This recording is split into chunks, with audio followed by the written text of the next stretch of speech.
കാത്തിരുന്ന നിമിഷം. The grand finale, Portugal versus Spain. 4-2-3-1 എന്ന ഫോർമേഷനിൽ സാക്ഷാൽ ക്രിസ്ത്യാനോ റൊണാൾഡോയുടെ നേതൃത്വത്തിൽ പോർച്ചുഗൽ ഇറങ്ങുമ്പോൾ മറുഭാഗത്ത് സ്പെയിൻ ഇറങ്ങുന്നത് താരസമ്പന്നമായ നിരയുമായാണ്. സ്പെയിനിനെ കുറിച്ച് പറയുകയാണെങ്കിൽ മികച്ചൊരു ടീം സ്ട്രെങ്തുമായാണ് അവർ കളത്തിലേക്ക് ഇറങ്ങുന്നത്. അങ്ങനെ അലിയൻസ് അറീനയെ വിറപ്പിച്ചുകൊണ്ട് ആവേശകരമായ മത്സരം ആരംഭിക്കുന്നു.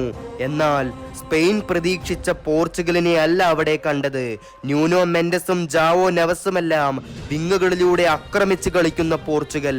മറുവശത്ത് പോർച്ചുഗലിനെ തടയിടാൻ വേണ്ടി യമാലും പെഡ്രിയും നിക്കോ വില്യംസും അടങ്ങുന്ന സ്ക്വാഡ്. പോർച്ചുഗലിന്റെ പ്രതിരോധ നിരക്കെല്ലാം വലിയ തലവേദന തന്നെയാണ് സ്പെയിനിന്റെ മുന്നേറ്റ നിരക്കാർ സൃഷ്ടിക്കുന്നത്.